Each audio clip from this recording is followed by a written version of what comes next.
Hi Year 10, this is Mr. Norrington.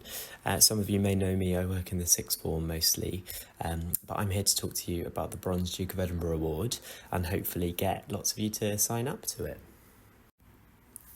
So what is the Duke of Edinburgh Award? So the Duke of Edinburgh is a fantastic opportunity. It encompasses lots of different sections, which I will speak about in a little bit more detail in a moment. But it's a chance to kind of build on the existing relationships you have with your friends already within school, but also a really perfect opportunity to meet new people. And that's including your peers, but also depending on the sections, wherever you end up choosing to do those sections, you'll meet people outside of CGA and the people that you already know as well. And that's really going to help to develop some really important skills that will help you going forward in life as well. So during the course of your Duke of Edinburgh Award, there are 4 sections that you will complete. So these are volunteering, physical, skills, and an expedition. So for each of these, you will do 3 months minimum for your volunteering, physical, and skills, plus a further 3 months in one of those sections. So you might decide to do 3 months of volunteering, 3 months of physical, and then actually decide you want to do 6 months for your skills. So with those, it's kind of a minimum of 1 hour per week, which is actually quite achievable. It sounds quite a lot, but 1 hour a week around your studies and any other commitments is definitely achievable. And with that, what you'll do is you'll build kind of a portfolio of evidence. So it might be that you get someone to write a report that oversees what you're doing to say, yeah, I can vouch that they've done this week. It could be that for your skills, for instance, you write a little blog to describe what you've done and how you've developed that week. And then that's going to be your evidence going forward to show what you've completed. And then with the expedition, we'll discuss that a little bit more detail in a moment. But that's an exciting part of the award as well that students really enjoy a lot.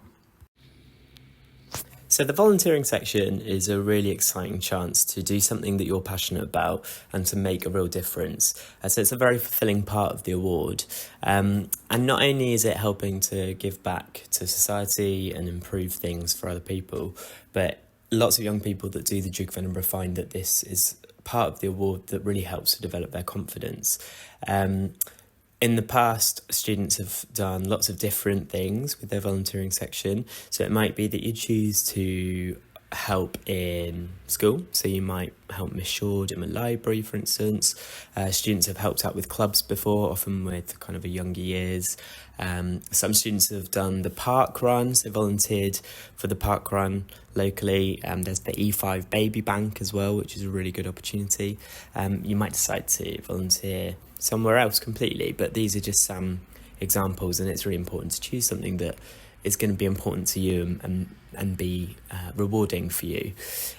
So with volunteering, the only kind of real rule is that it can't be something where it can't be a job where companies would normally pay someone to do that. So for instance, you couldn't work as a customer assistant or in a coffee shop, for instance, because that would be something that usually people would be paid to do.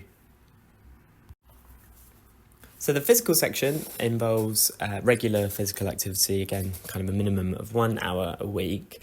And that's almost any physical activity that you can think of that will be relevant for the Duke of Edinburgh Award. Obviously, physical activity, that's really important for your physical health, but also for your mental health and improving your well-being overall. So it's something that is obviously extremely important, and that's why it's part of the award. It could be a team sport that you play already or something new, or it could be an individual thing. It might be that you want to take up running or do some home workouts, for instance. If some of you are already part of PE clubs, that could definitely count towards your Duke of Edinburgh Award. It's outside of the usual activities that you have to do, so you're giving up your time to do that. So that would be something that you could also use. So now we come on to the skills section, and this is devoted to improving something that you enjoy doing effectively. And that doesn't necessarily have to be something you already do, but it can be. But it can also be something completely new. At CGA previously, students have done things like computer coding, cooking, trying out new recipes. It might be that you want to learn a language, you could use Duolingo, and that's a really easy way to kind of track your evidence as well. As a linguist, I would definitely advocate for that. As a French and Spanish speaker, it's always great to learn new languages, but you can do whatever you want, whatever you get joy out of doing. And finally, we've got the expedition. So the expedition is something that often gets loads of questions. It's a really exciting part of the award. You'll complete the expedition in small teams of 4 to 7 people. So we'll all go together, but you'll be in those individual teams. And you will take that from the planning stages. You'll plan your own expedition. You'll choose your route. It's quite likely, but we'll end up going to the New Forest, which is a really beautiful part of the country. And before that, you'll have lots of training. So we'll look at things like first aid, map reading, compass skills, loads of different things. And this will take place over 2 days and 1 night. So throughout the expedition, during the days, you'll be walking through the countryside, and then camping overnight as well, putting up tents, and that's something that will be covered in the training as well. Cooking on camping stoves as well, that's something that you will complete during the expedition. So it's all really fun stuff that you might not necessarily have the opportunity to do at another point of your life, really. So it's a great thing to take part in. Not only is it great fun, but you'll develop loads of skills. So resilience, for instance, there will be some tricky times that you've got to kind of get through and decide as a team what the best thing to do is. Leadership skills, working, like I say, as part of a team, developing those communication skills. And it's kind of remotely supervised. So myself and other members of staff from CGA will be there, but you will be navigating yourself and we'll be meeting you at checkpoints. So it gives you that chance to build some independence and work well within your team. And you have the Academy mobile number in case of emergencies, but it's actually a real chance you can't use your phones, your own phones. So it's a chance to kind of switch off from that and learn new things about yourself, and it's a really exciting thing to do because it's so difficult to do that now. So yeah, this is a really exciting part.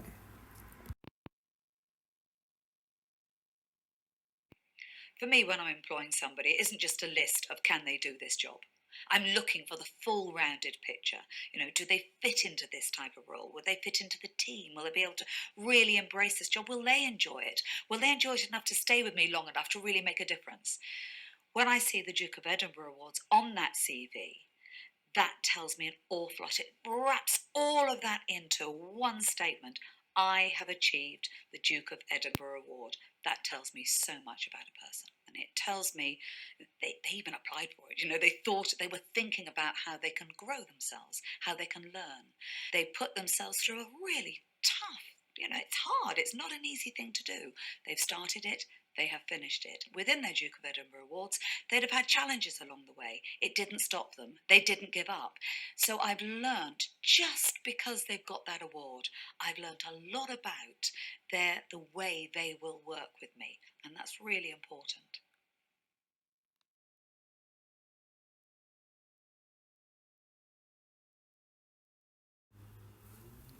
So the video that you've just watched there features a woman called Deborah Meaden, who some of you may recognise from a BBC TV programme called Dragon's Den. She's a really successful businesswoman, and what she's saying there is about how if she sees the Duke of Edinburgh Award on someone's application form or CV, she knows that those skills that those people will have are invaluable to her company. So it's an amazing opportunity in terms of going forward for your future employment and things to talk about in job interviews and things, in addition to obviously all of the skills that you'll develop for yourselves. So hopefully lots of you are really excited to sign up. To sign up, all you need to do is pay the £24 registration fee, which is on Parent Pay. There will be some additional costs as well, but overall the whole thing won't cost more than £60. However, if there's any issues with paying any part of the Duke of Edinburgh, please do come and speak to me. This shouldn't be a barrier at all for anyone to complete the Duke of Edinburgh Award. So I am based up in the sixth form office, which is on the top floor of Nightingale. If you're not sure where that is, just speak to your tutors or another member of staff. And yeah, do come and have a chat with me. There will be a parents' information evening after October half term, and the details of that will go out shortly as well regarding the date and the time of that. But I'm really excited to meet you all and for you to embark upon your Duke of Edinburgh Award.